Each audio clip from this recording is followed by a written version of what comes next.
इसे मध्य प्रदेश से हरिओम ने पूछा है। पूछते हैं, वर्तमान में जीना क्या है? पहले ये जानते हैं कि वर्तमान क्या है।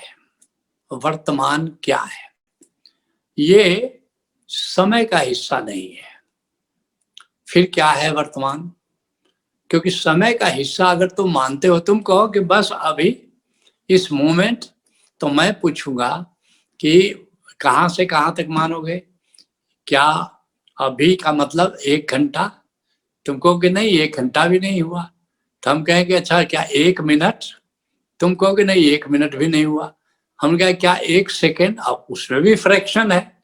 तो पहली बात तो ये समझो, ये समय का हिस्सा नहीं है। तो फिर वर्तमान क्या है? वर्तमान का मतलब है जो है और जो हो रहा है वो वर्तमान है। बहुत सीधी सादी परिभाषा तुमको बता रहे। जो है और जो हो रहा है यही वर्तमान है। तो क्या है अब तुम्हारे पास जिसको तुम अनुभव कर रहे हो? एक बात साफ है कि जो ये आकाश है जो हमें दिखाई पड़ रहा है, ये आकाश है, ये है, इसको तुम नकार नहीं सकते। ये आकाश है और जिस तरह ये आकाश है उसी तरह भीतर भी घटाकाश है। जरा ध्यान करोगे तो उसको भी देख लोगे। एक अंतराकाश है, एक बहिराकाश है। तो ज्ञानियों ने बहिराकाश को परमात्मा कहा और परमात्मा है। और जो अंतर आकाश है, जो ध्यान में जाकर के तुम अनुभव करते हो निराकार को, अंतराकाश को, ये हमारी आत्मा है। तो एक तरह से यह कह सकते हो कि परमात्मा है और आत्मा है। तो जब भी आत्मा अनुभव करते हो, जब भी परमात्मा का अनुभव कर रहे हो, वो है। ये बात बिल्कुल ठीक है। तो वो वर्तमान है। पहली बात कि इसमें कोई शक नहीं कि परमात्मा वर्तमान है और आत्मा वर्तमान। इसलिए अभी पश्चिम का एक बहुत मनस्विद है और अनुभवी व्यक्ति है, एक हाथ टोले, अभी जीवित है। तो उन्होंने एक किताब लिखी, पावर ऑफ नाउ। क्योंकि ये गॉड शब्द, ईश्वर शब्द जरा पश्चिम में निंदित हो गया ईसाई मिशनरियों के कारण, चर्च के इंस्टीट्यूशन के कारण। तो वहां पर गॉड शब्द जो है बड़ा निंदित हो गया क्योंकि गॉड के नाम पर एक्सप्लॉयटेशन बहुत हुआ। तो अब उसके बदले अन्य शब्दों की तलाश शुरू हुई और एक हाथ टोले ने कहा कि वो नाव है, नाव है, ये आकाश। कहते ये नाव, दिस इज नाव, ये अभी है और जो है वो परमात्मा है। वो परमात्मा शब्द का यूज ही नहीं कर रहा। वैसे एक और किताब आई है, the power of presence. Presence का मतलब वो अस्तित्व, अर्थात जो है, जो प्रेजेंट है।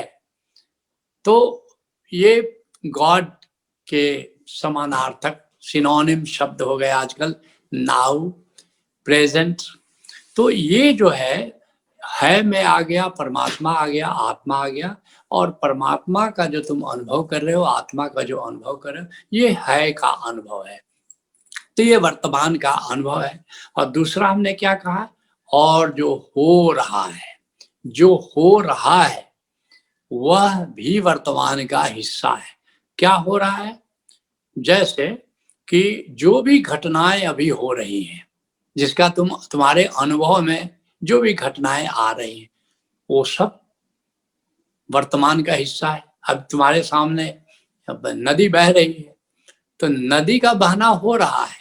या तुम चल रहे हो तो तुम्हारा चलना हो रहा है, या तुम भोजन कर रहे हो तो तुम ऐसे भी कह सकते हो कि मेरे द्वारा भोजन किया जा रहा है, मेरे द्वारा चला जा रहा है, मेरे द्वारा जल पिया जा रहा है, मेरे सामने जल प्रवाहित हो रहा है, अग्नि मेरे सामने जल रही है, हवा मेरे सामने बह रही है, पत्तियां हिल रही है, पंछी उड़ रहा है, कोई संवाद घटित हो रहा है। तो जो हो रहा है वह वर्तमान का हिस्सा है।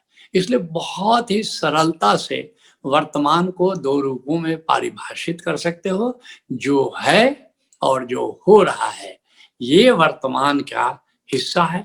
और जो भी जैसे शरीर में हलन चलन हो रहा है तो फिर वर्तमान का हिस्सा है। इंद्रियां, अब आंखें देख रही हैं, तुम्हारी आंखों द्वारा कुछ देखा जा रहा है, कानों के द्वारा कुछ सुना जा रहा है, त्वचा के द्वारा कुछ स्पर्श किया जा रहा है, स्पर्श का मजा लिया जा रहा है, नासिक के द्वारा सुगंध का अनुभव हो रहा है, जीवा के द्वारा स्वाद का अनुभव हो रहा है।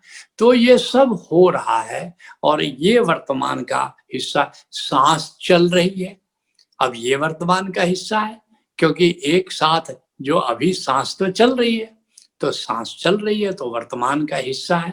ऐसे ही मन में कुछ विचार की तरंगें उठ रही हैं, वो अभी वर्तमान का हिस्सा है। कुछ भाव है, कुछ प्रेम है, राग है, भय है, काम है, क्रोध है, लोभ है, मोह है, ईर्ष्या है, द्वेष है, ये सब भाव की तरंगें पैदा हो रही हैं। तो ये हो रहा है, अर्थात जो घटनाएं घट रही हैं, जो परिवर्तनशील है वह हो रहा है। जो अपरिवर्तनशील है, जैसे आकाश अपरिवर्तनशील है, वो है, तो है और हो रहा है, ये दोनों का जो संयुक्त है वह वर्तमान है। अब तुमने पूछा है कि वर्तमान में जीना क्या है, तो वर्तमान में जीने का एक ही तरीका है और वह तरीका है साक्षी। साक्षी का क्या अर्थ है? जो है उसका ख्याल रखते हुए जो हो रहा है उसके प्रति जागो, यही साक्षी है। मैं आत्मा हूं, आत्मा है का हिस्सा हो गया, तो आत्मस्मरण रखो और आत्मस्मरण कर रखते हुए तुम कर्म करने का मजा लो, तो साक्षी हो गया। जो भी हो रहा है तुम्हारे सामने उसका मजा लो, तो तुम साक्षी हो गए। और इस तरह से साक्षी की अलग अलग तरीके से साक्षी को परिभाषित किया है कि कृष्ण ने उसको कूटस्थ कहा, योगस्थ कहा, गुरजीएफ ने उसको सेल्फ रिमेम्बरेंस कहा, आत्मस्मरण कहा। लेकिन मूल बात यह है कि आत्मस्मरण बना रहे तुम्हारा, आत्मस्मरण जब तक बना रहता है तुम साक्षी होते हो, और साक्षी होते हुए तुम वर्तमान में जीने लगते हो। तो बड़ा सरल है। नहीं तो लिव नाउ एंड हियर, इसी को ओशो ने कहा है कि अभी और यहीं में जियो। लोगों ने इसको ध्यान बना लिया, अभी और यहीं में जियो, और अभी और यहीं में जियो ओशो का नाउ एंड हियर की व्याख्या करते करते व्याख्याकारों ने इतना क्लिष्ट बना दिया कि मुझे बड़ी हंसी आती है। एक सीधी सी बात कहो ना, जो है या जो हो रहा है, और साक्षी, साक्षी का अर्थ है आत्मस्मरण रखते हुए कर्म करने का मजा लो। यही कर्मयोग भी है, लेकिन साक्षी को कर्मयोग तक सीमित नहीं रखा जा सकता।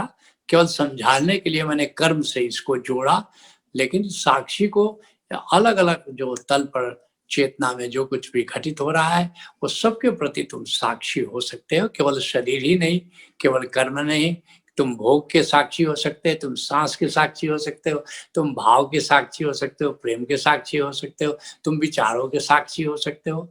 तो इन सब, तो असली बात यह है कि जब तक तुम साक्षी रह करके जीते हो, तुम वर्तमान में जीते हो।